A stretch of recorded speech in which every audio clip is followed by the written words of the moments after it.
அரசியல் என்பது திட்டமிடல், அரசியல் என்பது நிர்வாகம், அரசியல் என்பது மக்கள் பணி என்ற புதிய தடத்தை வழியமைத்து அதை நோக்கி இளைஞர்களை நகர்த்தி கொண்டு சென்று கொண்டிருக்கும் நமது பாட்டாளி மக்கள் கட்சியின் தலைவர் அமர்ந்திருக்கிற இந்த அவையை வணங்கி, உண்மையிலேயே எத்தனை சிக்கல்களுக்கு இடையிலும் நாங்கள் இந்த கூட்டத்தை இளைஞர் சங்க பொதுக்குழுவை திறம்பட நடத்தியே தீருவோம் என்று இந்த அரங்கு நிறைந்திருக்கிற அத்தனை இளைஞர் சங்க நிர்வாகிகளையும் அவர்களை வழிநடத்தி கொண்டிருக்கிற இளைஞர் சங்கத்தின் தலைவர் அவர்களையும் உள்ளபடியே வாழ்த்தி அமர்கிறேன்.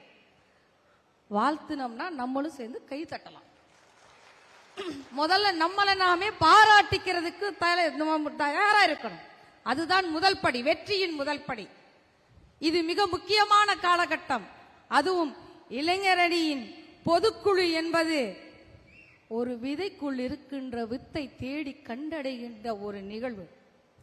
இந்த வித்தை முளைக்க வைக்கிற மந்திர சாவியை வைத்திருப்பவர் நமது தலைவர் மருத்துவர் அன்புமணி ராமதாஸ் அவர்கள். இந்த பொதுவா கூப்பிட்டாங்க, வந்தோம், வந்திருக்கிறோம், எல்லா நிகழ்ச்சியிலையும் கலந்து கொள்றோம், நாங்க என்ன செய்ய போகிறோம் என்ற கேள்விக்கு பின்னால் நீங்களே அறியாமல் இந்த வித்தை விருட்சமாக்குகிற மந்திரத்தை நமது தலைவர் அவர்கள் செய்து முடிப்பார். அதை நாம் இந்த தேர்தலில் கண்டுபிடிப்போம். ரொம்ப எளிதா இன்னைக்கு திமுக ஒரு வதந்திய பரப்பி விட்டுட்டே இருக்கு. பிஜேபி மிரட்டிருச்சு, அதிமுகவை மிரட்டிருச்சு, எல்லாரையும் மிரட்டி மிரட்டி ஒண்ணு சேர்க்கிறாங்க. அட, அந்த பிஜேபி மிரட்டுறதா இருந்தா திமுக தானையா மிரட்டணும்?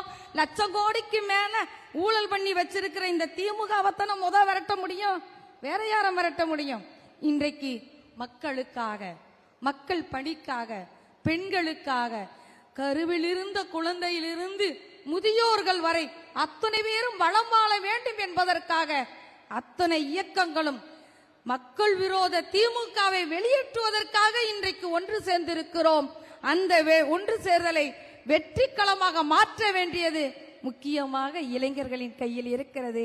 அந்த இளைஞர் கூட்டமைப்பை, பொதுக்குழுவை நிகழ்த்தி கொண்டிருக்கிற தேர்தலில் இன்னமும் மக்கள் பணி ஆற்றுவதற்கு உங்களை முன்னகர்த்தி சொல்லக்கூடிய இந்த இளைஞர் சங்க நிர்வாகிகளை மீண்டும் மீண்டும் ஒருமுறை வாழ்த்தி, இந்த தேர்தல் நமக்கான களம், மக்களுக்காக நாம் பணியாற்றுவதற்கு நமக்கு கிடைத்த மிக அரிய வாய்ப்பு.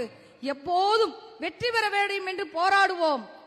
உண்மைதான், இந்த முறை திமுகவை தோற்கடிக்கவும் சேர்ந்து நீங்கள் திட்டமிட வேண்டும். முக்கியமா இளைஞர்கள் நிறைய கோவப்படுவாங்க.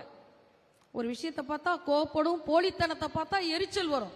ஆனா எல்லாத்தையும் இப்படி நகற்றதுலயும் ஒரு மீன்ஸ்லயும் சிரிச்சிட்டும் கடந்து போயிடுறோம். உங்களுடைய பாரதி சொல்லுவான்ல, அக்கிடி குஞ்சொன்று கண்டேன், ஆங்கோர் காட்டிலை பொந்திடை வைத்தேன், வெந்து தணிந்தது காடு. இங்க வெந்து தனியலங்க, கங்கு இருக்கு. அதை இப்படியே நகட்டிட்டு போயிடாம களத்தில் வெந்து தணிய வேண்டும் காடு என்ற அளவுக்கு இளைஞர் சங்கம் களத்தில் உழைக்க வேண்டும். தீய சக்தியை வெளியேற்றுவதற்காக இங்கு தலைவர் அவர்கள் இறுதியாக நமக்கு தருகின்ற உரை, இந்த உரையை, அந்த குரலை ஒளிபெருக்கியாக தமிழகமெங்கும் எடுத்து செல்கின்ற பெரும் சக்தியாக நீங்கள் மாற வேண்டும். அந்த உறுதியை இந்த களத்தில் இருந்து நீங்கள் எடுத்து செல்ல வேண்டும் என்று கேட்டுக்கொண்டு, மீண்டும் ஒரு முறை இளைஞர் சங்க இந்த பொதுக்குழுவிற்கு எனது வாழ்த்துக்களை தெரிவித்து விடைபெறுகிறேன். நன்றி.